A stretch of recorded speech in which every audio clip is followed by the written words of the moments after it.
Hola, ya prácticamente está en línea. Bienvenidos a todos. Estamos en la segunda clase de la primera semana del módulo de Psicología de la Familia. En la sesión anterior hemos ido ya viendo la parte histórica e introducción de lo que involucra la psicología de la familia. Vamos a retomar este aprendizaje y vamos a continuar añadiendo más conocimientos acerca de la psicología de la familia. Permítame compartirles esta presentación. Ayer justamente estábamos viendo la anterior sesión, un poco de la historia de la psicoterapia. La enfermedad mental no es algo que es moderno, contemporáneo. El ser humano siempre ha ido padeciendo diferentes tipos de enfermedades, desde enfermedades espirituales, desde enfermedades físicas, como infecciones, dolores de estómago, dolores de cabeza, enfermedades psicosomáticas, y también así enfermedades de salud mental como la depresión, la ansiedad, el miedo, eh, la ira, el narcisismo, todo tipo de trastornos, ¿no? Que siempre se ha ido escuchando dentro de la historia de la humanidad. Sin embargo, hemos visto que en el aspecto histórico hay evidentemente un desarrollo de cómo el hombre asimila cuando el hombre enferma en salud mental. Hemos visto de que una parte inicial de la historia, el ser humano veía de que a través de infusiones, de mates, de hierbas, puede el ser humano, de alguna forma, recuperar su salud. ¿Y por qué se practica tanto? ¿Y por qué se sigue practicando? Tal vez alguno tiene una pregunta, ¿no? ¿Por qué si este tipo de tradiciones que lo practican los yatiris, los amautas, y tienen son todavía tan recibidos en el mes de agosto y los viernes en las noches de fin de mes uno va, por ejemplo, en la ciudad de La Paz, en el sector de lo que dicen la calle de las Brujas, o también por la Buenos Aires, y la gente hace filas extensas y largas de compras de mesitas para hacer su sacrificio, su llamita, y pedir a la Pachamama para que les bendiga, les dé bendiciones y todo ello. ¿Por qué si ha desarrollado tanto, en teoría, la ciencia de la psicología y ha tratado de comprender mejor el comportamiento humano, la gente sigue practicando? La misma respuesta también va en el asunto de los horóscopos, ¿verdad? Como 12 estaciones de estrellas en donde se va a posicionar en el cielo, puede definir mi conducta, mi comportamiento. Son elementos que en algún instante se han estudiado también desde la psicología, se han hecho experimentos al respecto. Hay uno de ellos en donde se explica cómo se generan los mitos en el individuo, cuando nosotros a través de ciertos actos repetitivos empezamos a generar un mito en nosotros. Y cuando algo resulta, creemos que la siguiente vez que resulta, decimos, ah, no, esto siempre va a resultar. Supongamos que eh, he visto que cada vez que yo toco la puerta o toco la madera, me ha pasado algo y he dicho algo y digo, no, toca madera. Y toco madera para que ya no suceda. Y no sucede, ¿verdad? Entonces digo, ah, más bien que he tocado madera. No sé si han visto ese tipo de comentarios. Y dice, más bien que he tocado madera. O cuando te has soñado algo y si le escupes a un animal o le escupes al pez, ese sueño ya no se va a cumplir, o que no le saludes a una persona, no le pases el cuchillo o el gancho directamente o una cosa punzante porque se va a romper su relación. Son diversos tipos de tradiciones que tiene la gente, pero ¿por qué cree tanto en esto? Porque si estos elementos vienen de comunidades primitivas, se han prevalecido a lo largo de la historia. Uno, porque al hombre le cuesta mucho el modificar sus costumbres, sus dogmas, siempre permanecen, y le cuesta hacer ese tipo de transformaciones. Y dos, porque es como el azar, es como una lotería. A veces funciona, y cuando funciona, me refuerza, me genera un refuerzo en mí, y ese refuerzo me genera un pensamiento de aceptación a eso. Por ejemplo, si yo siempre que tocaba la madera cuando decía algo y por ahí me muero, no, no, no, tocaré madera, y no me moría, entonces validaba otra vez ese pensamiento. Pero si, por ejemplo, yo decía, no, tal vez me choco con el auto y me he olvidado de tocar la madera, hacer ese acto, y me he chocado con el auto y digo, ay, no, es que no he tocado la madera, debía tocar madera para que se elimine el hechizo, se elimine ese dicho. Entonces, es de fuerza esa conducta. Y así funciona también el asunto de el poder creer que cierto tipo de conductas o hechizos o sacrificios puedan mejorar mi conducta, puedan mejorar mi relación con los demás, puedan mejorar mi estilo de vida. Y a veces funciona, o sea, es el azar prácticamente. Ahora también, haciendo un paréntesis, igual es un asunto espiritual, ¿no? Recuerden que en el relato de Éxodo, cuando Moisés se va a encontrar con los eh, sacerdotes del faraón, Moisés va a hacer cierto tipo de acciones sobrenaturales. El que el báculo o el callado que él tenía se convierta en una serpiente, el que su mano pueda volverse lleno de lepra, el hecho de que la sangre pueda brotar dentro de las aguas o las aguas convertirse en sangre, eran acciones que repetían los sacerdotes del faraón o los hechiceros del faraón. Pero en un instante en donde ya Moisés, después de haber hecho varias obras milagrosas, y los sacerdotes haber imitado también esas obras milagrosas, en un instante ellos mismos reconocen y dicen, no, esto está difícil, esto es dedo de Dios, dicen ellos. Y sí, ¿no? También hay un aspecto espiritual. No debemos negar de que la santería, la hechicería, los yatiris, los brujos, blancos, negros, como quieran llamarse, porque dicen, no, hay brujos buenos que hacen magia buena y hay brujos malos que hacen magia negra o magia blanca. Se debe entender de que nosotros como creyentes, como Pablo decía, no estamos batallando pues contra carne, contra sangre, sino contra una batalla espiritual. Y no está de más entender nosotros como creyentes, más allá del lado científico, ¿no? Porque mi lado científico me dice, no, es que esas son tradiciones, no es científico. O sea, el lado científico me dice, no, eso es absurdo.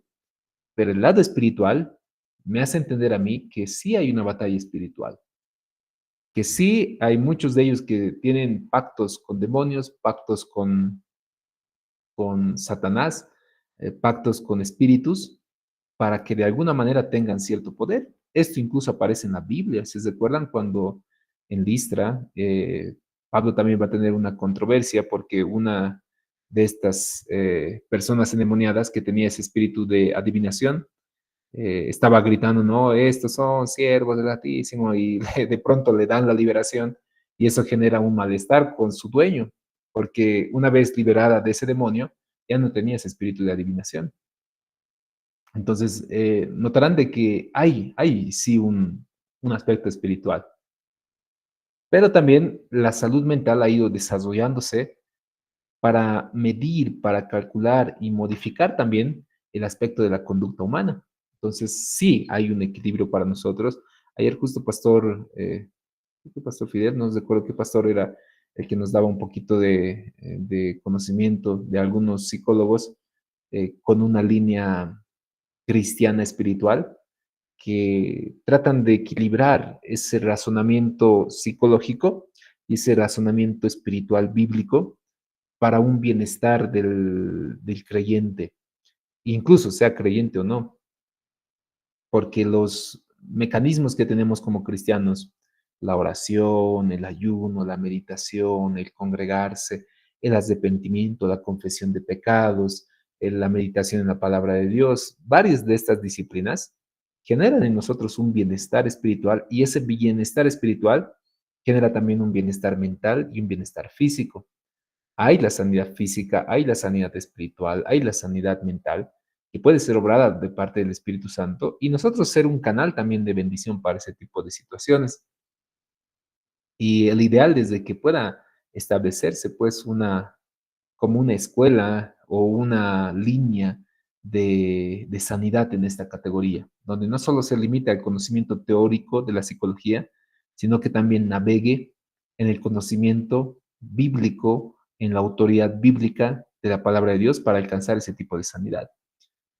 Se requiere una gran madurez, por si acaso, al respecto. Se requiere un criterio un poco más amplio, no tan sesgado.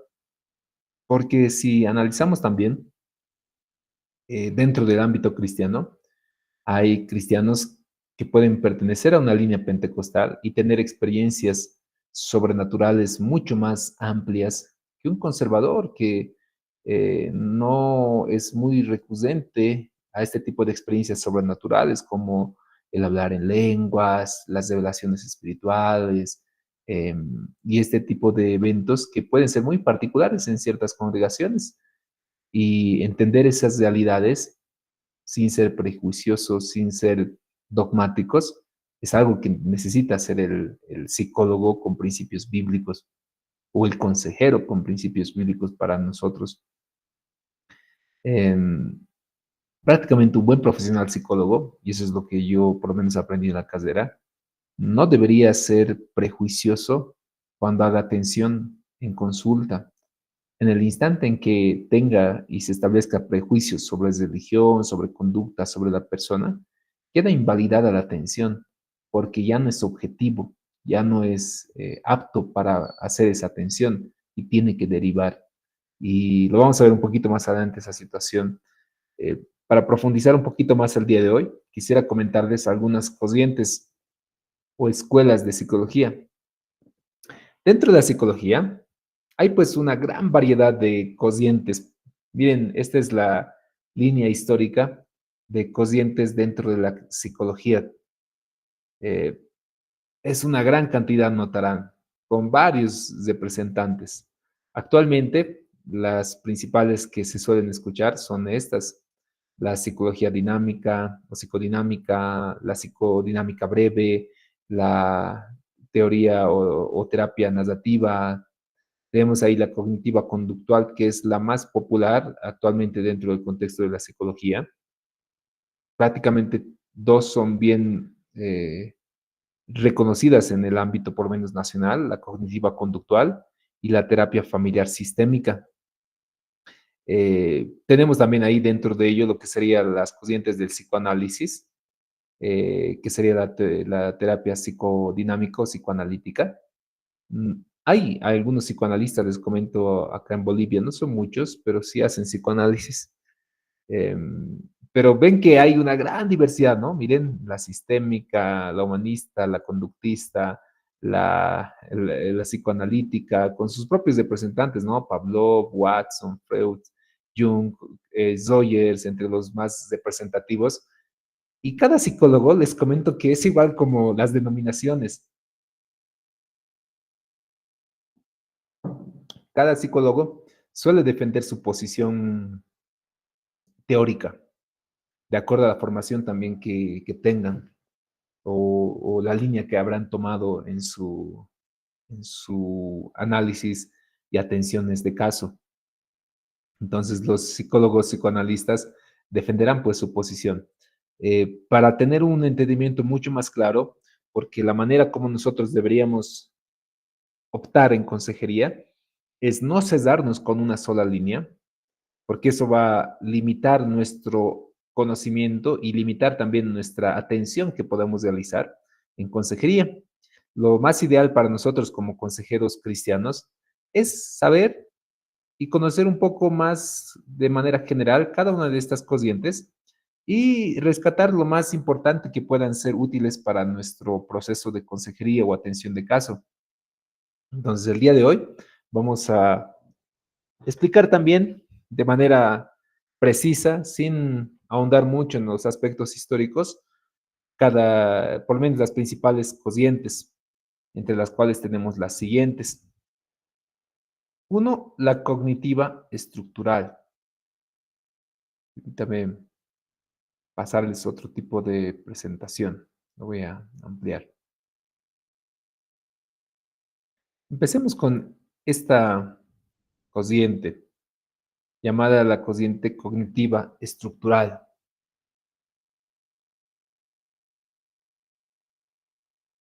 Tenemos acá al representante de esta corriente, que es Jean Piaget, un psicólogo muy reconocido en el ámbito de la psicología por sus propuestas que prácticamente van a enfocarse a lo que involucrará el aspecto cognitivo del ser humano. ¿Qué es este aspecto cognitivo? Especialmente el aprendizaje del ser humano, cómo asimila conceptos, cómo aprende, cómo memoriza, porque este aprendizaje va a modificar su conducta. Cuando yo aprendo, por ejemplo, de mis errores, entonces cambio mi conducta, no vuelvo a cometer el mismo error. Cuando yo aprendo un nuevo concepto, transforma mi pensamiento. Por ejemplo, si yo aprendo de inteligencia artificial, como mencionaba Pastor José Luis, transforma pues mi pensamiento, para bien o para mal, va a depender de cada caso individual. Para algunos para bien porque le permite explotar toda la información que tiene y le permite acortar tiempos y desarrollar otro tipo de conocimientos. Para otro, este aprendizaje de la inteligencia artificial puede literalmente atrofiar su propio desarrollo de creatividad. Cada uno va a ser particular. Es lo que propone por lo pronto Jean Piaget en su teoría, que es la teoría psicocognitiva de Jean Piaget. ¿Dónde está mi mouse? Ahí está. Primero, algunos aspectos generales de esta teoría. Lo que se va a proponer o se va a intentar dentro de la teoría de Jean Piaget, uno, es determinar cómo el ser humano aprende, y la propuesta que él manifiesta es que el ser humano aprende por descubrimiento. Nosotros descubrimos algo y lo aprendemos. Después de que descubrimos este elemento, nosotros lo organizamos y lo adaptamos. Es la manera como prácticamente el ser humano aprende. Y la teoría que él manifiesta dentro de lo que involucra la teoría de Jean Piaget es más o menos este sentido. Cuando yo, por ejemplo, desconozco de teología, ninguno de nosotros saliendo del colegio probablemente tenía gran amplitud de teología y Biblia. Desconocíamos conceptos, ¿no? De escatología, soteriología, amartología, neumatología y varios elementos que son propios dentro de la rama de la teología. Son nueva información, es una información desconocida hasta ese entonces para nosotros. Prácticamente nuestra vivencia cristiana era solamente los cultos dominicales, las experiencias espirituales que habremos tenido, pero ya la parte teológica profunda son nuevos conceptos. Entonces, ¿cómo funciona el aprendizaje del ser humano? Lo primero que va a hacer el ser humano es tener un proceso en el cual interpreta la información. Ese es el primer proceso de aprendizaje, dentro de lo que sería la asimilación. O sea, ¿cómo yo aprendo? Primero, asimilo e interpreto la información. Así siempre funciona. Por ejemplo, ¿cómo aprendemos a escribir eh, y entender los símbolos y conceptos de las letras? Hoy por hoy es fácil, ¿no? Yo hago un dibujito, un tipo redondito con su colita, la A. Pero ¿cómo aprende el niño? El niño primero se le va a explicar, van a ser círculos, esto se llama círculo. ¿Dónde vemos los círculos? Yo veo a mis hijitos, ya han superado esa etapa recientemente de prekinder, kinder y primero, y están en la etapa de lectura, mi hijita. Entonces, la manera como enseñan los profesores regularmente es eso, ¿no? El círculo y luego les hace identificar círculos en todas partes, en el plato, en el sol, en el foco, en la llanta y van buscando círculos. También busquen círculos en los periódicos y tienen que buscar todos los círculos en los periódicos tipo O, tipo llantas, todo lo que se pueda. ¿Asimilado la palabra círculo? Perfecto. He interpretado esa información, como dice ahí que proviene de parte del medio, de las estructuras. Y una vez ya asimilada esa información, el siguiente proceso para adaptar esta información es el proceso de acomodar la información. Porque ahora que ya sé qué es el círculo, la profesora me va a empezar a explicar cómo es la letra A. O sea, yo he aprendido uno, el círculo, es algo así, perdón, estoy dibujando con mouse. Sé que no es un círculo perfecto, pero ese es un círculo. Entonces, lo que he asimilado se llama círculo. Y luego me dicen la O y la A son círculos. Me empiezan a enseñar las vocales primarias. La O. ¿Qué se llama la letra? O. Entonces, ¿qué estoy haciendo? Estoy simplemente modificando. Este círculo también se había llamado, o puede entenderse, como la letra O. Estoy simplemente modificando esquemas dentro de mis aprendizajes y esos esquemas los voy a empezar a acomodar y adaptar a una situación nueva. Así aprendemos nosotros, es lo que propone Jean Piaget. Entonces, una vez que he asimilado este concepto del círculo, ahora he pasado al concepto de la O, ahora me enseñan el otro concepto y me dicen la O con colita es la letra A. Ah, entonces ahora he asimilado un nuevo concepto. Primero interpreto la información, la adapto a mis esquemas mentales y luego lo adapto a una situación nueva y ahora entiendo que puede ser un círculo, puede ser puede ser un círculo, puede ser la letra O, puede ser la letra A. Más adelante nos van a enseñar los conceptos de numerología y me van a decir que también la O puede ser el número cero. El cero se va a aprender un poco más adelante de los cursos primarios, pero luego asimilaré también esos conceptos y diré la O, la O también había podido ser ese mismo formato. Les decía, cuando nosotros aprendemos teología, que son conceptos bien abstractos, por si acaso muchos de ellos, la salvación, el arrepentimiento, la conversión, la gracia preveniente, para aquellos que son de una línea arminiana o wesleyana, la predestinación para aquellos que son de una línea calvinista, son conceptos bien abstractos para meditar, incluso que muchos, como diría Pedro, muchos inconversos, muchos indoctos tuercen para confundir a la gente, porque muchos desconocen también estos conceptos. ¿Por qué? Porque no son teólogos. O sea, el teólogo tiene la capacidad de razonar y aprender mucho más profunda, mucho más filosófica. Algunos de ustedes están en ese camino de ser grandes teólogos, son grandes teólogos. Algunos probablemente vamos a enfocarnos más al ámbito ministerial y pastoral, la parte práctica, ejecutiva del ministerio. Pero algunos van a profundizar en los esquemas, adaptar nuevos conocimientos. Entonces, yo, por ejemplo, no sabía mucho de estos conceptos. Simplemente la información que me dan y me dicen, eh, vamos a avanzar este semestre la materia de neumatología, la doctrina del Espíritu Santo. Ay, Espíritu Santo, eso yo sé, he aprendido, he visto en la Biblia, el Espíritu Santo es el que uh, va a concebir en María. El Espíritu Santo en el libro de los Hechos también el pastor una vez ha predicado. El Espíritu Santo, por ahí nomás, es lo único que sé. Entonces, esta información que me dicen, la neumatología, me dan la introducción y me dicen la palabra neuma se divide o se puede dividir en dos partes, neuma, lo que es el aliento, lo que es el espíritu, y logos, que es el estudio o el tratado. Entonces es el tratado, el estudio del Espíritu Santo.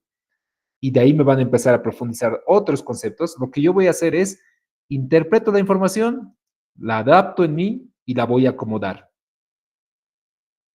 Voy a crear nuevos esquemas en mi mente, como que se van haciendo como casilleros en mi mente y cada aprendizaje que voy adquiriendo se van haciendo nuevos esquemas.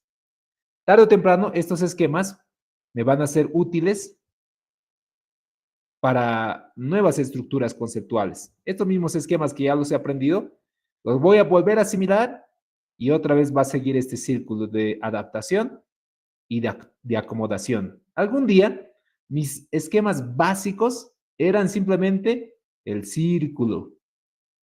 Ahora mis esquemas son más complejos que el círculo, que la vocal O, la vocal A, la vocal, el número cero. Mis esquemas son más complejos porque hablamos sobre predestinación, sobre la regeneración, sobre la escatología bíblica, sobre la predestinación, sobre la dispensación. O sea, mis esquemas son mucho más complejos cada vez que voy aprendiendo más. Así funciona el aprendizaje humano. Asimilo, adapto, acomodo. Es por lo menos la propuesta que manifiesta Jean Piaget cuando hablamos acerca del aprendizaje del ser humano. Aquí una explicación mucho más interesante. Supongamos que yo tengo una silla. Hoy por hoy ya somos grandes y sabemos qué es una silla, ¿no? No nos confundimos, no puedo decir esto es un caballo. Pero un niño en sus inicios me puede decir, esto es para sentarse porque es lo que me han dicho mis papás. Pero también puede ser para jugar, porque yo lo juego como si fuera un caballito. Pero también puede ser esta silla para hacer las tareas, porque no tengo una mesa. O también puede ser para montarse, para subir a cierto lugar. Inclusive, si yo me voy a sentar, lo puedo utilizar y sentarme en la terraza, o sentarme en la sala, o sentarme para ver la televisión, o sentarme en la mitad de la calle. Me puedo sentar en diferentes lugares con el mismo concepto, con la misma silla. Y de alguna manera, si voy a jugar, puedo jugar poniendo ahí mis juguetes, o puedo jugar a la secretaria, o quién sabe, puedo jugar en medio de la calle. Puedo montarme y saltar desde ahí como si fuera una escalera. Puedo alcanzar objetos con él. Entonces, más o menos, cuando uno habla eh, ahora sí, de estos conceptos, funciona así. O sea, un momento, esta silla puede servir para muchas cosas, porque mis esquemas de la silla antes simplemente me servía para sentarme, pero conforme voy desarrollando, voy viendo otro tipo de usos, mi cerebro se va acomodando, va haciendo nuevos esquemas de aprendizaje.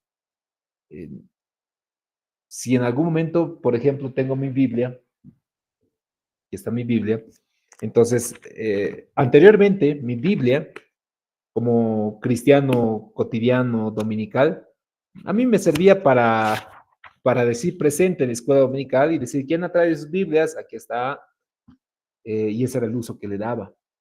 Pero he aprendido también de que la Biblia puede servirme a mí para darme vida, porque leo la palabra, profundiza mi vida, me ayuda a reflexionar, empiezo a meditar, empiezo a crecer en la gracia. Además de ello, para mis clases de la universidad o mis clases de seminario, me son muy útiles porque voy a empezar a interpretar. Ah, la misma Biblia se puede interpretar a sí misma, sí. Veo que hay profecías que están en el Nuevo Testamento, entonces cada vez este objeto en su momento, que simplemente era un libro para mí en su momento, ahora se está convirtiendo en algo mucho más importante. El esquema Biblia en mi cerebro está agrandándose más. Y además, esta Biblia, si veo que hay herramientas como eSword, en donde tenemos comentarios, diccionarios, tenemos versiones de Biblias, esquema Biblia empieza a ampliarse mucho más en mi cerebro y dice, wow, hay versiones de Biblias, hay una gran cantidad de versiones de traducciones, hay comentarios bíblicos de eruditos que han hecho comentarios de cada uno de los versículos.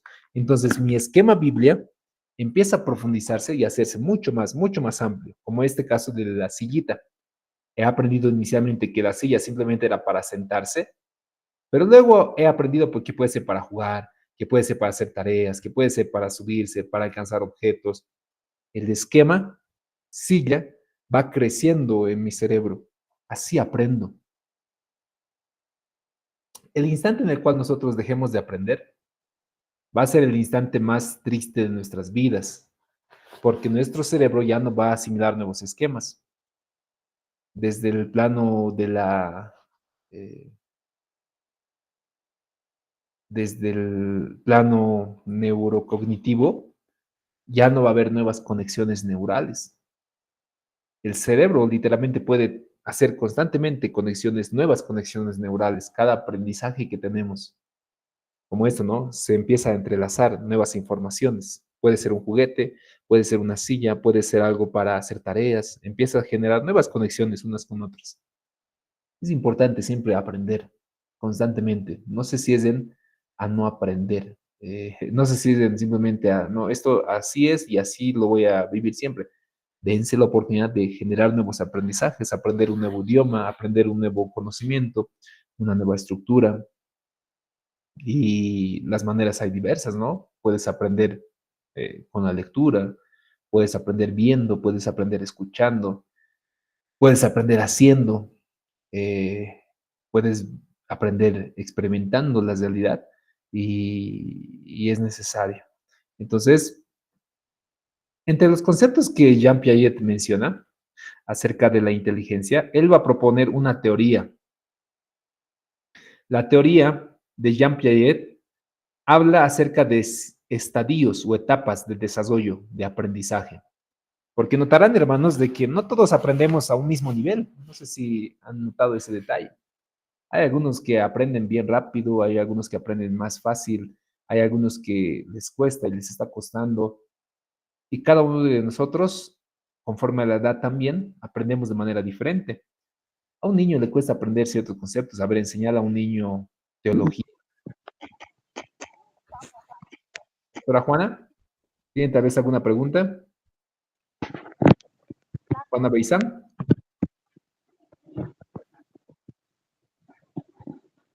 Creo que no. Se olvidó desactivar su micrófono. Entonces decía, a ver, haremos que un niño de 5 a 7, 8 años aprenda teología, pero teología pura, ¿no? La teología filosófica que involucra meditar realmente en profundidad algunos conceptos bien abstractos que algunos teólogos manejan. Le va a ser más difícil, ¿no? No es imposible, pero entender conceptos abstractos involucra un desarrollo mental más amplio. ¿Por qué al niño, por ejemplo, no se le enseña en básico álgebra? ¿Por qué no le enseño directamente álgebra al niño?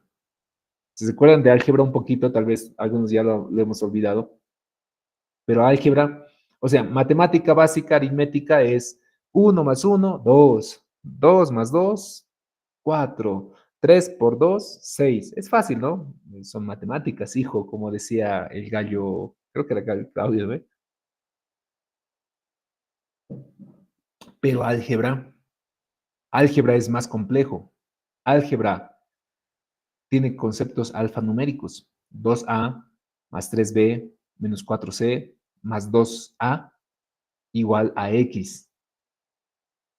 Tú ponle eso a un niño de matemáticas, a un niño que está en primaria. Yo le pongo eso a mi hijo y me dice, papá, ¿por qué aquí tienen números y letras? ¿Qué tengo que hacer con esto? ¿Cómo lo sumo? ¿Cómo lo resto? ¿Cómo lo multiplico? ¿Cómo separo las letras de los números? ¿Por qué está con X y por qué no está con A? Entonces al niño, conforme a su desarrollo, se le va añadiendo nuevos conceptos más abstractos. Y es lo que propone Jean Piaget en sus estadios. Estos estadios, por si acaso, como menciona, no tienen una fecha cronológica, por si acaso. No significa que uno cumple cierta edad y listo, pasa de un estadio al otro y al otro. No, no funciona así. Son progresivos, es decir, uno tiene que empezar y empieza en una etapa sensoriomotriz, pasa a una etapa preoperacional y pasa a una etapa de operaciones concretas y operaciones formales. El orden de sujeción es siempre igual y cada estadio tiene sus propias características de estructuras de conocimiento, cómo piensan cada una de estas etapas. ¿Y qué es lo que mencionan estas etapas para nuestro conocimiento? Así funciona. Primera etapa, vamos a ir viendo por periodos y algunas características bien particulares. La etapa sensoriomotriz es una etapa inicial del ser humano de 0 a 2 años y los niños en esta etapa de la vida están recién lactantes, sus conductas son reflejas, por si acaso este es un elemento importante para nosotros. ¿Por qué un niño no puede aceptar a Cristo a sus 2 años?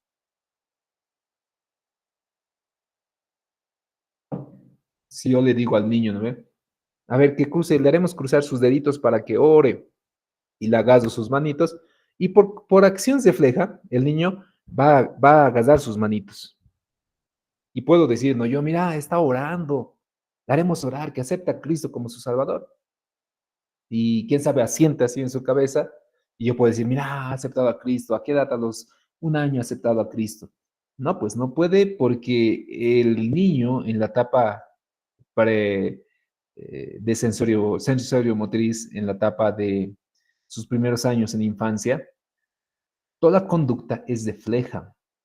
Porque lacta y automáticamente por un instinto de supervivencia, lacta por una conducta refleja.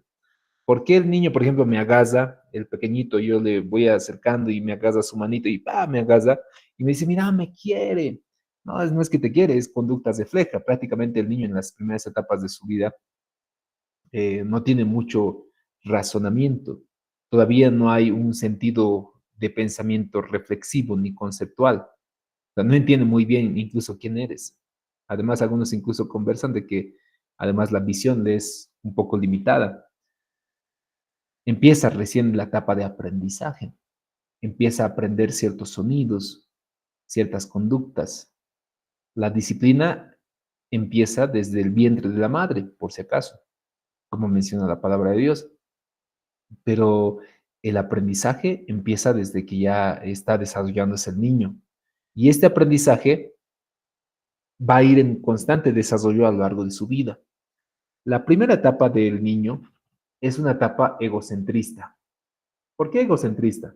Porque el niño prácticamente cree que él es el centro del mundo. Todo gira a su alrededor.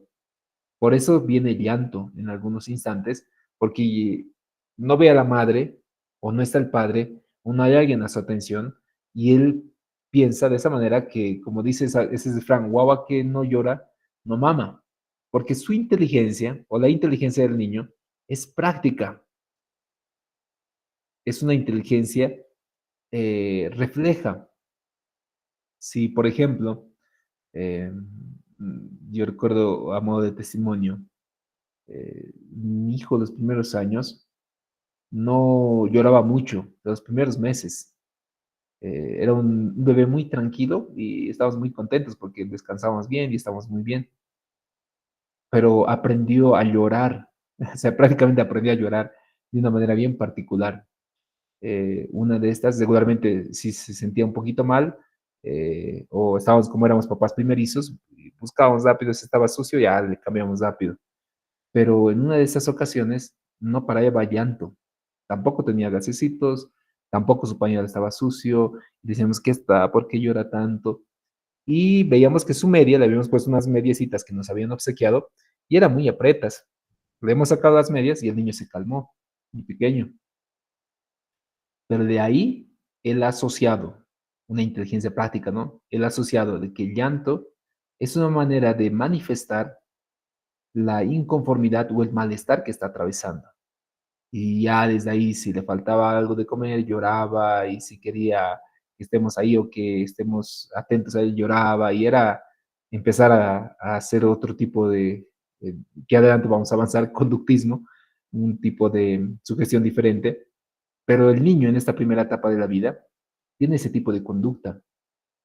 Ya conforme va desarrollándose el niño, cuando hablamos ya de los 2 a 7 años, ya es una etapa, por si acaso, preescolar. El niño va a tener un contacto diferente con el grupo de pares. En esta etapa el niño ya no tiene un pensamiento muy individualista y egocentrista por una razón, porque ahora va a tener un contacto con el grupo de pares. Conforme va creciendo, se da cuenta que también había tenido primos, sobrinos o hermanitos quienes comparten con él y cuando ya entra incluso a la guardería o al prekinder, el niño va a ver que hay otro grupo de pares también. Y va a empezar a entender el pensamiento simbólico. ¿A qué se refiere el pensamiento simbólico? Cuando el niño en la etapa inicial de educación va a empezar a entender de que se puede dibujar. El dibujo es la introducción al pensamiento simbólico. Yo tengo un dibujo muy hermoso de mi niña. A ver, les voy a mostrar. No lo he guardado ahí. No sé si se nota. Es uno de sus primeros dibujos que me hizo. Lo guardo ahí en mi oficina. Ahí creo que se ve mejor. Eh, es un dibujo hermoso para mí porque es un dibujo que has realizado y es papá. O sea, para el niño, para la niña, el dibujo de un monigote así, con unos brazos grandes y su cabello, y le preguntan, ¿quién es? Es papá.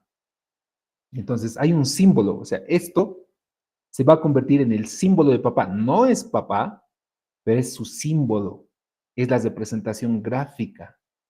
En esta etapa de la vida, para nosotros como creyentes, la imagen, el símbolo de Jesús, de David, de Sansón, empieza a adaptarse de manera perfecta para el aprendizaje e introducción a la fe cristiana, porque ya entiende los símbolos, ya entiende de cómo era Jesús, qué es lo que hacía, cómo eran los discípulos, y apropiarnos de gráficos infantiles que les son mucho más adecuados para ellos, es mucho más conveniente.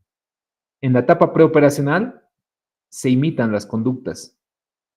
Es una manera de aprender por imitación. Tengamos mucho cuidado como adultos, qué es lo que estamos enseñando a través de nuestra conducta, porque los niños imitan esa conducta. Algún lado lo aprenden. Ahora aquí también he entendido de que la conducta también puede ser imitada, no solo de los papás, sino también de lo que consumen, de lo que ven, la televisión, YouTube, los compañeros de la guardería, del kinder. Son elementos que van a ejercer en él un aprendizaje. Por eso como adultos tenemos que limitar también pues lo que ven, lo que ellos aprenden. Por eso también incluso Disney y otro tipo de cadenas de información o cadenas de comunicación con cierto tipo de ideologías, tratan de persuadir a la comunidad infantil con principios de ideología de género que afectan, pues, saben, pues, esta teoría la dominan sus profesionales, la dominan mejor que nosotros los cristianos, y saben que ellos viendo a su personaje favorito con conductas homosexuales, asimilará pues el niño, nada, si mi personaje favorito, Buzz Lightyear, eh, tiene amigos que normal se besan entre mujeres, entonces es normal porque yo imito las conductas en mi etapa preoperacional. No es que me habla así, ¿no? Pero inconscientemente está ese mensaje transmitido. Hay que tener mucho cuidado como adultos, qué información, qué mensaje, qué contenido se le facilita y hay que saber ser selectivos al respecto. Estos detalles de preconceptos y pensamientos animistas, ¿esto a qué se refiere? El niño le da vida a todo y dice, mira, papá, aquí está mi amigo, y dice, oh, amigo, es bonito cómo juegan, ¿no? Yo todavía tengo algunos videos de mis hijos cómo juegan con sus juguetes. Aquí todavía siguen sus juguetes, ¿no? Oh, amigo, ¿cómo estás? Te voy a chocar. Uf, no, amigo, no te vayas. Y ven, amigo, vamos a jugar aquí. Y tú dices, está hablando, alguna vez me decían, pastor, estoy preocupado porque mi hijo es hijo único y lo he escuchado el otro día hablando en su cuartito con sus juguetes. Tengo miedo que sean duendes. No descarto la posibilidad de que sean duendes, pero desde el ámbito de la psicología, el niño en la etapa preoperacional tiene un pensamiento animista. ¿Qué significa eso? Que le da alma, le da ánimo a diferentes objetos, a su autito, a su peluche. El otro día, mami, mi peluche me ha dicho que me va a cuidar en la noche. Y tú te preocupas, ¿no? ¿Ha hablado con el peluche? No, o sea, es un pensamiento clásico en la etapa preoperacional, en donde el niño le da vida a sus objetos, vida a sus personajes, vida a sus dibujos, y habla con ellos y es algo natural, es parte de su aprendizaje. No debemos preocuparnos mucho al respecto.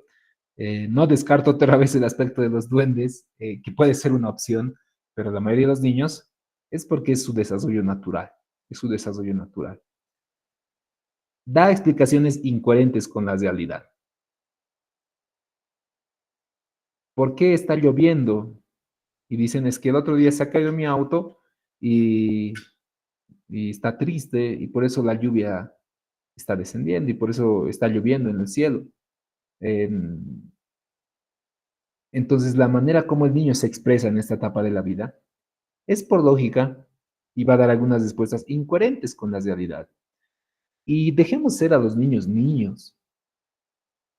Un niño de 2 a 7 años no podemos exigirle como un adulto que ya se ha desarrollado. Un niño de 2 a 7 años tiene ciertos límites y estos límites es bueno respetarlos y permitirles un desarrollo más saludable. A veces el error que cometemos algunos adultos es que exigimos a los niños como si fuesen adultos, pero todavía ellos recién están reflexionando y pensando, pero ¿por qué no te das cuenta que acaso no sabes que esto cuesta plata?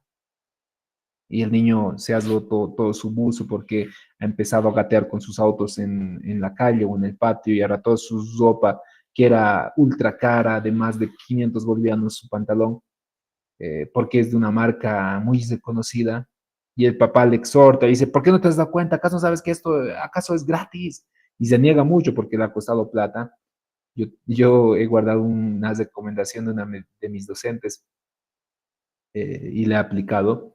Y ella decía, cuando nos explicaba esto, dejen a los niños ser niños, en el hecho de que un niño no sabe pues el costo de tu ropa, todavía no lo sabe con claridad el costo. No sabe que a ti te ha costado 500 bolivianos, pero para él es se pone este buzo o se pone el otro buzo que le es más cómodo todavía, le es indiferente si agarra pintura y lo pinta o si agarra tijeras y le hace un hueco, le es indiferente, es niño, pero sí se le puede empezar a enseñar. La docente nos recomendaba y nos decían, jóvenes, cuando tengan hijos, en sus primeros años, dejen de invertir o dejen de gastar dinero en comprarles ropa cara a sus hijos. Y si se los van a comprar ropa cara, no se nieguen si sus hijos los rompen o lo llenan de pintura o empiezan a gatear con ello y lo ensucian, porque son niños, no entienden el concepto del valor, del costo, del precio. Cómprenselo, nos decía, de las mañaneras, una media docena de buzos, los más cómodos posibles, y con eso no les va a doler el dinero si es que realmente están tan afectados por el dinero, nos decía la docente. Y es verdad, ¿no? Es una verdad. El niño en esta etapa preparacional no comprende el costo, el precio, todavía no. Por esa razón, inclusive, de manera teórica, que un niño acepta a Cristo como su Salvador de una manera mucho más amplia, es poco probable, no imposible, pero poco probable. ¿Por qué? Porque para entender el costo de la salvación, se debe entender el asunto del costo. Y eso, estimados pastores, ese es un pensamiento abstracto, el costo, darle un precio. ¿Cuánto vale esto? Para un niño dice, esto vale, no, pues no te va a decir cuánto vale, no sé, 1.000 bolivianos, 5.000 bolivianos, me dirá, porque todavía no entiende bien los conceptos de valores, de precio, de costo, lo justo, lo barato, lo caro. Los precios que le da son los números que está aprendiendo todavía. No sabe todavía esos conceptos. Pero ya en la siguiente etapa para nosotros como cristianos, es la etapa donde la mayoría de los creyentes ha aceptado a Cristo como su Salvador, por lo menos una gran cantidad, en la etapa de operaciones concretas. 8 a 12 años, recuerden que no significa que a los 8 años, yo me he convertido un nuevo tipo de pensamiento. No, son unos estimados nada más. Esta etapa ya desaparece totalmente el egocentrismo. El niño ya reconoce de que tiene pares, tiene amigos, tiene compañeros, tiene que ser solidario, tiene que colaborar. Pero lo que a nosotros nos interesa en el ámbito ministerial es que ya tiene lógica y operaciones mentales con objetos concretos.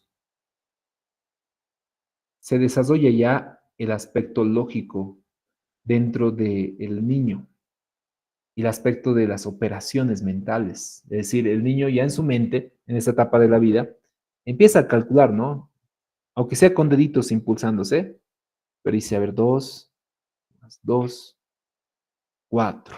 Hace ese ejercicio. Mi hijo está en esta etapa, es muy hermoso. Pues hace 4. En su mente ya ha hecho el cálculo, o sea, es un trabajo mental. La etapa previa no tiene todavía ese desarrollo, pero esta etapa sí, el niño ya puede meditar, ya puede pensar de manera mucho más abstracta e interpretar inclusive de manera más objetiva e intuitiva su realidad. Y esta etapa es ideal para introducirle al niño en conceptos de lo que involucra la salvación, la muerte expiatoria de Cristo, de qué involucra su sacrificio y qué es lo que ha perdonado y qué es lo que me ha perdonado. Para esta etapa, ya incluso en la etapa previa, ya distinguía lo que era el bueno, lo malo, el bien y el mal, por ejemplo, es decir, por imitación. Pero ya para la etapa de operaciones concretas, el niño ya asimila con cabalidad lo bueno y lo malo y tiene ya cierto criterio de la bondad y de la maldad en base a todo lo aprendido. Y para nosotros es una etapa ideal para empezar a enseñarle conceptos bíblicos que en la anterior etapa le va a costar un poquito. Acá sí ya le podemos desarrollar conceptos mucho más abstractos y se puede entender de que en esta etapa el niño pueda ver la necesidad de el Salvador para su vida, de reconocer a Cristo como el Señor de su vida, porque ya va a entender el asunto de la esclavitud, el asunto del pecado, el asunto del cielo, del infierno, con mayor cabalidad. No va a haber un asunto de castigo solamente el infierno, sino más en el sentido de amor para con Dios y para con el hombre, y en ese sentido, el reconocimiento de Cristo como su Salvador, para nuestro análisis de lo que involucraría la teoría de Jean Piaget.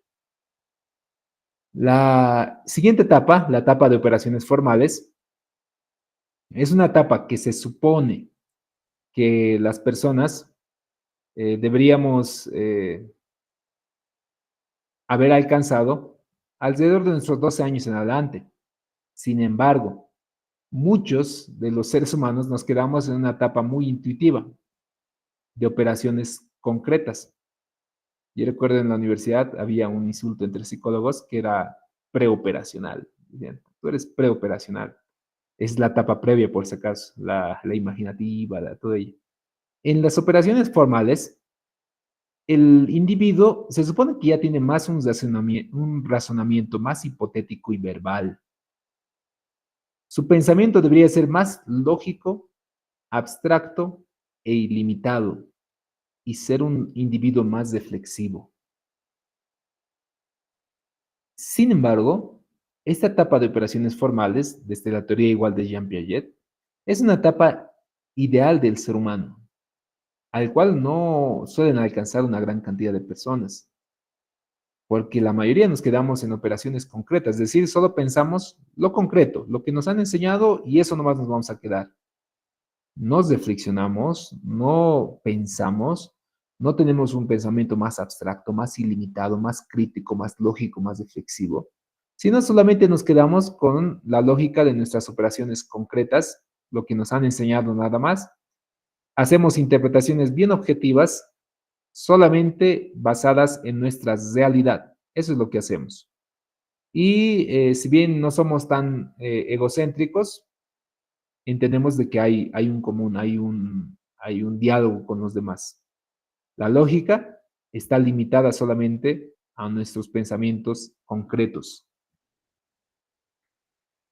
Entonces, la teoría de Jean Piaget nos hace ver una perspectiva mucho más interesante de cómo el ser humano va aprendiendo. Y estos conceptos a nosotros nos ayudan también a reflexionar cómo puedo presentar también el Evangelio a diferentes etapas de la vida y cómo también puedo yo comprender con mayor realidad en atención en consejería.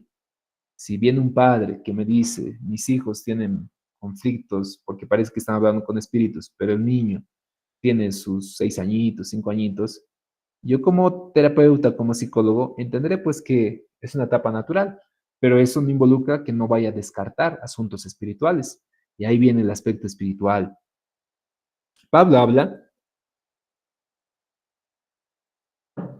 de discernimiento de espíritus y eso es un don, no es un azar, es un don del espíritu. Y un don que va a la estatura de un don de profecía, de un don de sanidad, de un don de milagros, un don de discernir y el don de exhortar, son particularidades que el Espíritu solamente puede dotar para capacitar dentro de la iglesia, para edificar el cuerpo. Hay muchos que suelen manifestar este don, pero realmente simplemente es una especie de adivinación y cálculos, pero el don espiritual es aquel que pueda ver realmente si esto es un asunto espiritual o es un trauma o es un evento terrible que está atravesando la persona y no es un espíritu. Si vemos los evangelios, en los evangelios hay circunstancias en donde la persona está enferma por una enfermedad que no le permite hablar a la persona de nacimiento. o no ha podido ver desde el nacimiento. Pero también hay circunstancias donde hay un demonio sordo, mudo, y es un asunto espiritual. Entonces ahí viene la etapa de discernimiento. No hay escuela de discernimiento, ¿verdad? No hay una escuela de discernimiento. No hay algún lugar, un instituto donde nosotros podamos formarnos y tener esa capacidad, porque el don viene del espíritu, no es algo que nosotros podamos controlarlo. Entonces, ¿cómo viene este detalle? Es una relación con el espíritu, de tal forma de que seamos capacitados, seamos equipados para la buena obra dentro del cuerpo, para la edificación del cuerpo de Cristo. Entonces, Jean Piaget presenta esta teoría y les pongo manifiesto esto bien claro, teoría.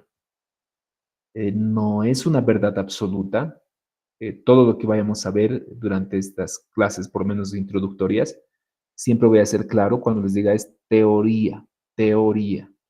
La teoría es una propuesta de respuesta, una propuesta de verdad que tiene una comunidad de pensamiento y que puede satisfacer las preguntas o necesidades de esta comunidad y que puede ser aceptada también por otras comunidades. En nuestro caso, la teoría que manifiesta Jean Piaget son elementos que pueden ser adaptados porque vienen también estas teorías validadas por experimentación, validadas por observación, y nos pueden ser muy útiles, pero al final no dejan de ser teorías. Y como cualquier teoría, en algún punto histórico puede ser debatida, puede ser modificada en su momento, puede adaptarse a otro tipo de circunstancias o eventos históricos.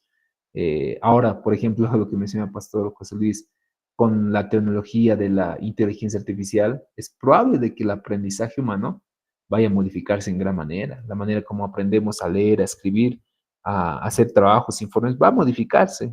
Es muy probable porque los tipos de tecnología avanzan, la manera de pensar, de memorizar, se pueden ir desarrollándose de mejor manera. Eso acerca de Jean Piaget. No sé si hay algún comentario, algún aporte acerca de esta teoría, alguna duda al respecto. Es la primera teoría que estamos viendo entre las teorías del desarrollo humano para entender un poquito cómo podemos ver. Permítame compartirles esta teoría más, la teoría psicosexual o psicoanalítica de Sigmund Freud. Hay una teoría, y esta teoría, por si acaso, es una de las teorías más controversiales que se tiene en el ámbito de la psicología. Es la teoría psicosexual. Ya prácticamente desde su título o su nominación de la teoría manifiesta pues para nosotros, quién sabe, un aspecto muy incómodo, un tabú al respecto, y es la teoría psicoanalítica de Sigmund Freud, la teoría psicosexual. ¿Qué es lo que manifiesta Sigmund Freud? Por si acaso, Sigmund Freud va a ser un personaje muy respetado en el ámbito de la psicología, puesto a que va a añadir algunos conceptos hoy por hoy muy utilizados dentro del contexto de los psicólogos. Él manifiesta ciertos conceptos y algunos datos lo hemos escuchado como el ello, el yo y el superyo. Y estos influyen dentro del desarrollo del niño. ¿Pero a qué se refiere con estos elementos? En palabras sencillas, yo voy a tratar de parafrasear siempre en lo más sencillo posible y lo más comprensible posible. Cuando nosotros hablamos de un individuo, de una persona, eh, hay ciertos aspectos. Hay un elemento que le vamos a llamar como el super yo, de la SIE, y el super yo, desde la teoría de Sigmund Freud, es aquel elemento que tiene todo lo que serían los valores, las líneas, lo más correcto en lo cual nosotros podríamos portarnos, es la mejor versión de nosotros. El yo, el yo que manifiesta Sigmund Freud, es la parte consciente, nosotros. Y el super yo es la mejor versión de nosotros, es lo que nos mantiene con límites, con cabales dentro de nuestro día a día. Pero también menciona al ello. El ello, el ello es también esta versión nuestra, pero una versión sin límites. No sé si alguna vez han estado conduciendo y te has imaginado, ¿no? ¿Qué tal si le meto acelerador y le meto en rojo y empiezo a coser y chocar a alguno que otro? Es tu ello manifestándose, es tu versión sin límites, tu versión sin lineamiento. Pero ahí es donde nace tu, o sale tu super yo y dices, no, no, no, hay normas, hay reglas que tengo que respetar, no puedo hacer todo lo malo, sino tengo que respetar todos estos elementos. Entonces, también manifiesta, Pastor Miguel, Ángel, perdón.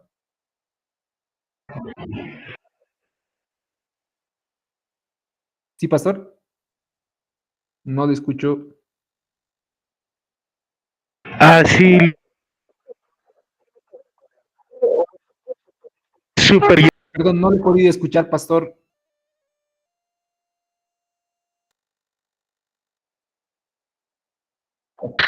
Hola, hola. A ver, nuevamente voy a intentar que se me oiga. Ese es súper. Yo le escribo. Correcto, Pastor. Sí, no lo he escuchado, solo he escuchado la última parte, pero mejor si me escribe y lo vamos a leer. Ok. Entonces, íbamos meditando en que estos conceptos que maneja, por eso dice ahí, son partes hipotéticas. O sea, no es un hecho en sí en el individuo, sino va a hablar con lo que más adelante se va a entender como el inconsciente y el consciente de la persona. Además de ello, dentro de la teoría que enseguida vamos a explicar, habla acerca de las etapas y un elemento importante, la fijación. Dentro del psicoanálisis se habla mucho acerca de esto, de el punto de fijación. La fijación se va a referir a ciertos eventos, ciertas circunstancias en nuestro desarrollo que nos marcan, nos generan un impacto y probablemente en adelante un trauma o un cambio en nuestra conducta de manera permanente para adelante. Cuando ya se va desarrollando la teoría, es probable que algunos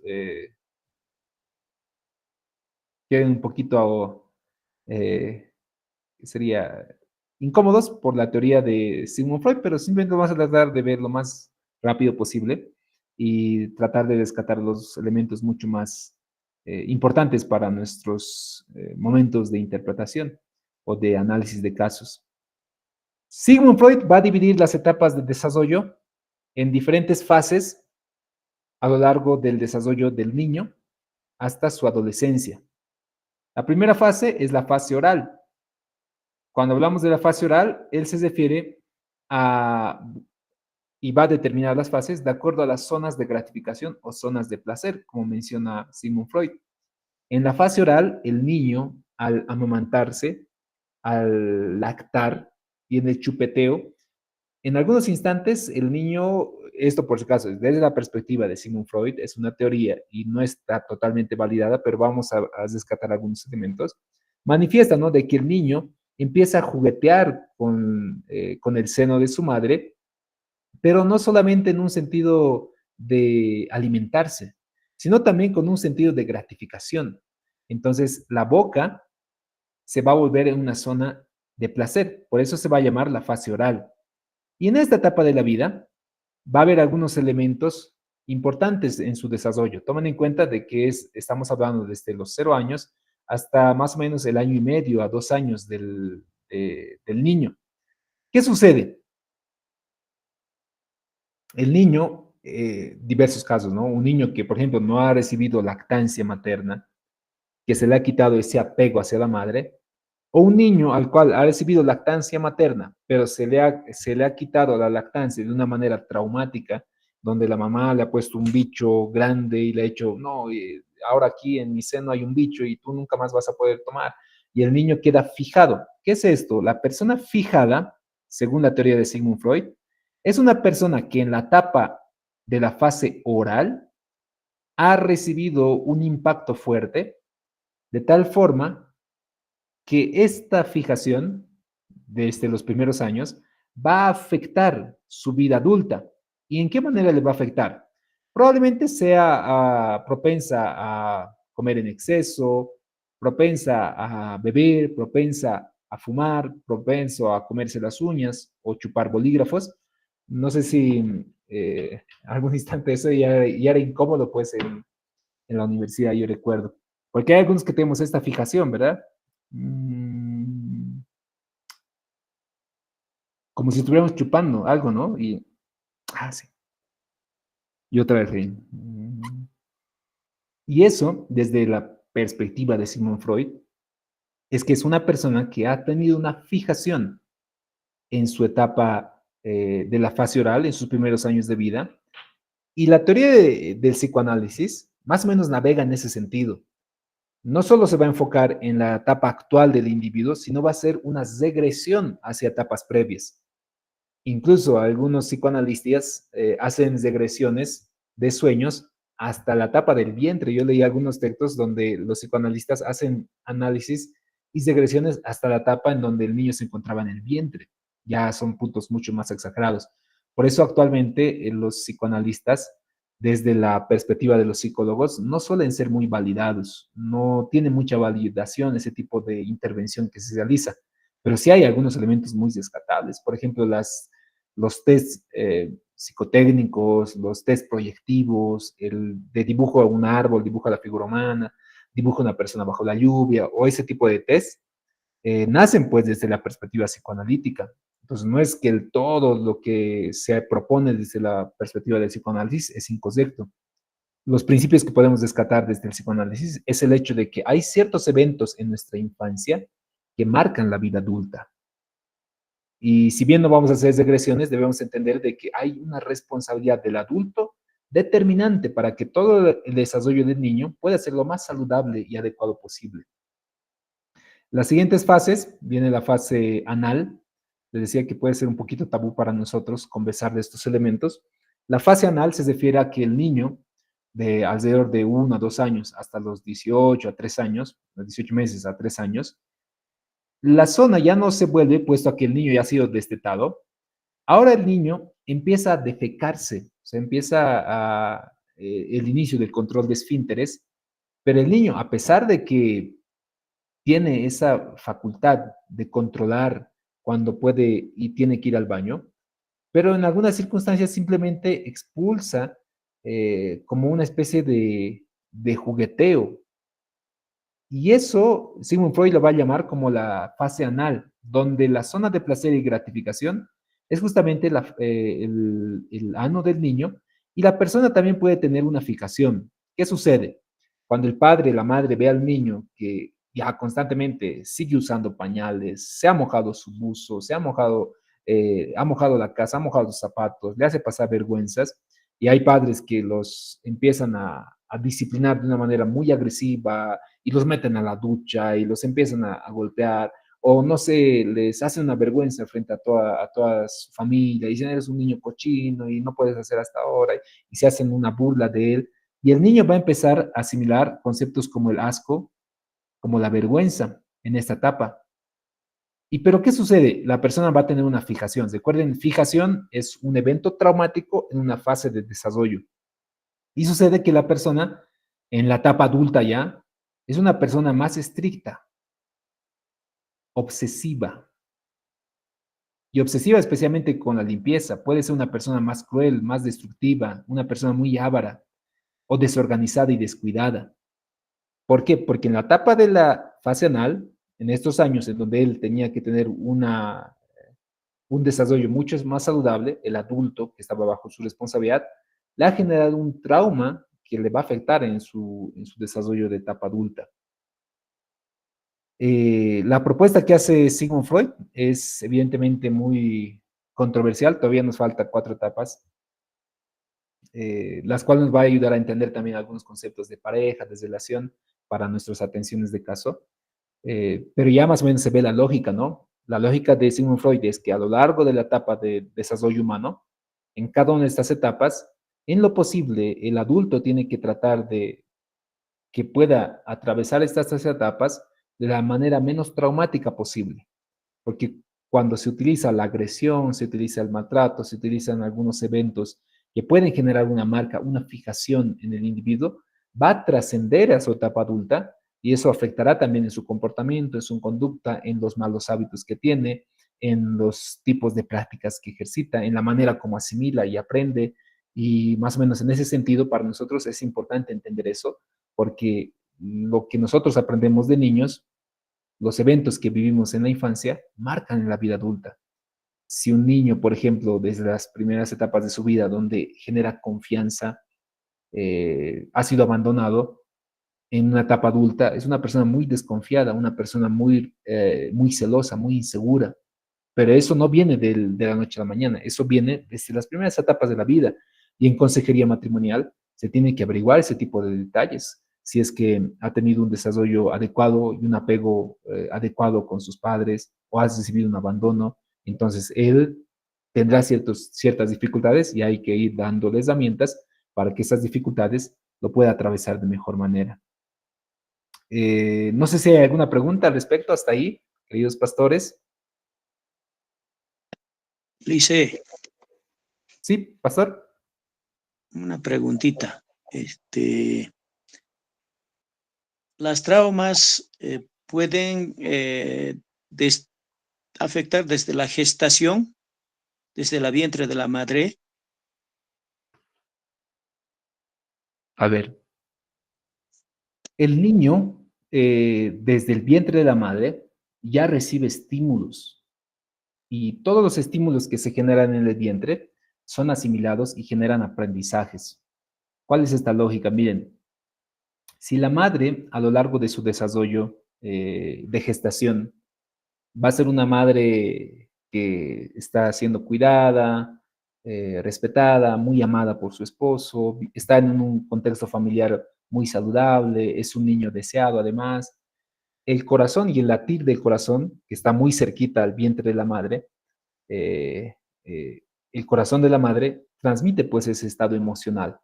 Si la madre está feliz, el corazón va a estar relajado, pues porque el corazón es la manifestación de esto. Entonces el corazón es pum, pum, pum, pum, pum, pum. Si además de ello le hacemos estimulación temprana y le ponemos musiquita de relajación, entonces el niño también con ese estímulo del exterior está mucho más saludable, por eso su desarrollo cognitivo va a ser mucho más importante todavía, su aprendizaje va a ser mucho más fácil. Pero si la madre está en un estado crítico, el esposo o su novio le ha dejado, sus papás le están presionando para que aborte, pero ella quiere al niño y en las noches llora, ya no quiere comer, pero tiene que comer por el niño y está constantemente en gritos y en peleas. ¿Cómo creen que es el latido del corazón de la madre? Pum, pum, pum, pum, pum, pum, pum, pum. Y el niño en el vientre durante 9 meses empieza a añadir estos conceptos o estos aprendizajes, uno acerca del estado emocional de la madre, que es bien importante para el desarrollo del niño. Entonces sabe cuando la mamá está feliz, está relajada, está contenta, está riendo, pero sabe también cuando la mamá está afligida, está preocupada, está triste, porque el corazón va a ser el elemento importante de comunicación en esos instantes. Entonces, el niño que viene desde un ambiente tóxico donde la madre todo el tiempo estaba llorando y gritando y peleando, tomen en cuenta que cuando el niño nazca, nace también con ese tipo de afectaciones que ha ido desarrollándose en estos 9 meses. El niño que durante estos 9 meses la mamá dormía relajada, tranquila, con estimulación temprana. Los primeros meses del niño obviamente van a seguir ese mismo ritmo porque ya ha asociado incluso la música desde relajación ya fuera en un ambiente más externo y le ponemos la misma música, él ya ha asociado que esa música es una música para dormir, es un momento para descansar y se le puede empezar a hacer ese tipo de estimulaciones tempranas ya desde el vientre de la madre. Tomen en cuenta que si analizamos incluso un relato bíblico, ¿se recuerdan cuando María se va a encontrar con su prima y el niño va a empezar a saltar y ser llena del Espíritu también? Notamos de que desde el vientre el Señor incluso sabía nuestro nombre. Él ha ido desarrollando, ha ido viendo nuestro desarrollo. Entonces, a veces solo consideramos al niño ya nacido como quien recién se debe empezar a estimular y a formar y a aprender. No, el aprendizaje, el desarrollo y la disciplina empieza desde el vientre de la madre. Y sí podemos hacer daño desde el vientre de la madre. Les recomiendo mucho a sus madres gestantes dentro de sus congregaciones y a sus esposos en especial y a sus familias de que empiecen a amar, a respetar, a cuidar y que tengan un buen desarrollo en esos 9 meses y que sea un momento memorable y así también su nieto, su hijo, en cuanto nazca, pueda estar lo más relajado posible, pueda estar lo más adecuado al ambiente en el cual el Señor le ha permitido desarrollarse. No sé si hay alguna pregunta más, queridos pastores. Licenciado, le preguntaba por el hecho de que algunas veces he visto que hacen una especie de regresión y comienzan a decir, yo lo perdono a mi papá, lo perdono a mi mamá, ese tipo de confesiones. Entonces, por eso le preguntaba si amerita hacer ese tipo de perdón o cómo podríamos arreglar la situación de esa persona ahora. Es cierto, en algunos instantes, a modo terapéutico, le comento que hacen ese tipo, no de regresiones, sino sería de, es una terapia de role-playing donde se le permite a la persona el tener diálogos con las personas que han estado ausentes. Por ejemplo, su papá ha sido ausente y nunca la ha conocido, pero ella siempre ha querido conocerle y ahora considera de que hay un vacío en ella y todo ello. Entonces se le hace un diálogo para poder conversar con esta persona de manera hipotética y poder sacar esa frustración, ese enojo, esa ira o ese amor, quién sabe el contenido que quería decir. Y eso les comento que suele tener buenos resultados en muchas personas porque hay cierto, cuando nosotros contenemos en nosotros ira, enojo, rabia, frustración, se carga todo ese enojo, ira, frustración, rabia, se vuelve en amargura y la amargura contamina. No solo contamina a la persona, dice la palabra, sino que la amargura además contamina a la iglesia. Por eso decía Pablo, no permitan que entre ustedes nazca una raíz de amargura, porque así nace la amargura. Entonces, este tipo de terapias pueden ser muy efectivas en algunos casos. Cada caso es bien particular, estimado pastor, y el psicoanálisis es donde va a ser este tipo de actividades terapéuticas para el bienestar de la persona. Incluso ellos sí aplican lo que es la regresión, porque a través de la sugestión y a través de la hipnosis van a hacer regresiones hasta el vientre de su madre. Eso sí es regresión. Es decir, mi pensamiento inconsciente hace una meditación y va a volver a eventos pasados. Lo que nosotros hacemos no aplicaría dentro de ese contexto porque involucraría una etapa de hipnosis. Pastor José Luis. Sí, licenciado, muy interesantes este, el- las teorías del aprendizaje. Yo lo que puedo entender es esto. Nos ha estado hablando de lo que es el conductismo. Había empezado a estudiar con Thorndike, con las escuelas de la psicología experimental, con Watson, y más tarde llegando a trabajar inclusive en el laboratorio y trabajando con animales, ¿no? La teoría del estímulo, respuesta y reforzamiento. De tal manera se está implementando lo que es el conductismo. Hasta el día de hoy, todos los textos de aprendizaje, en la mayoría de los casos, son conductistas. Porque cuando nos dicen que hagamos un trabajo sobre el tema, se está llegando a reforzar. Y la pregunta es de qué manera nos puede servir el conductismo para realizar una terapia con algunos hermanos de la iglesia, podríamos decir entre comillas, pacientes. Ahora, en cuanto al psicoanálisis de Sigmund Freud, nos ha estado hablando lo que yo le he podido entender sobre la libido. La libido significa placer y Sigmund Freud sostiene que todas las personas tienen una libido, inclusive cuando el niño hace sus necesidades biológicas, según Sigmund Freud, hay un líbido, dice, porque hay una satisfacción ahí. Estas escuelas que nos está hablando, ya le dije a la conductista, no sé si se la puede aplicar en la terapia familiar. La psicoanalítica ya nos ha estado explicando. Ahora, en cuanto a Jean Piaget, nos ha estado hablando sobre las etapas o estadios. Y Jean Piaget ha experimentado todos estos estadios, según tengo entendido, con sus hijos. Lo ha estado llevando a cabo ahora, ¿de qué manera Jean Piaget, lo que es Watson, Skinner, se lo podía aplicar en la iglesia cuando hacemos una terapia, licenciado? Gracias, pastor. Todavía no hemos llevado conductismo. Mañana vamos a ver, Dios mediante. Y podemos ir sacando. Mañana vamos a explicar acerca del conductismo, cómo podemos aplicar, no directamente como lo hará un psicólogo conductista con experimentación y todo ello, pero sí hay ciertas herramientas que la aplicamos, ¿no? Como usted mencionaba, pastor, actualmente, por ejemplo, en la educación, la mayoría es una educación tradicional conductista, e incluso en la iglesia igual tenemos una educación conductista, ¿no? Donde el profesor o el maestro es comunicado o el pastor es el que mantiene el conocimiento, transmite el conocimiento, eh, y sí se puede aplicar. Mañana profundizaremos el asunto del conductismo y acerca del psicoanálisis y todas estas teorías, como les he dicho, son teorías, podemos descartar algunos elementos. No todo, o sea, no lo vamos a asumir todo como lo que dicen, como si fuera una verdad absoluta, pero sí hay ciertos elementos que nos pueden ser útiles en el momento de analizar algún caso particular dentro de la congregación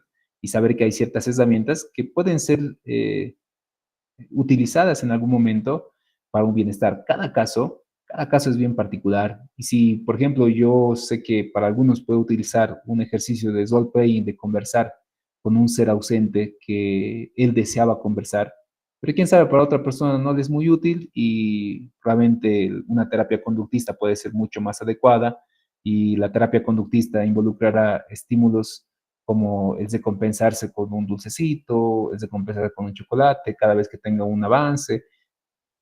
Cosas así, por lo menos podemos ir optando con el asunto de conductismo, pero lo vamos a ver en el desarrollo de nuestras clases. Estamos todavía en la etapa introductoria, presentándoles algunas cuantas teorías y desde esas teorías vamos a ir rescatando algunos elementos. Gracias, Pastor José Luis, por sus aportes y por las preguntas también. El día de mañana continuamos con nuestro avance.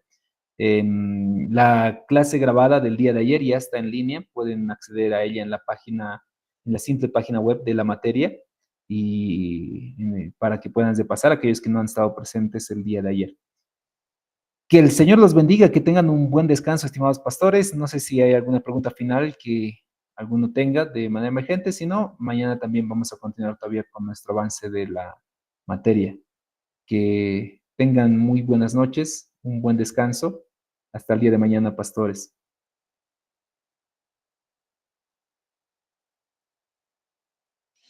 Bendiciones.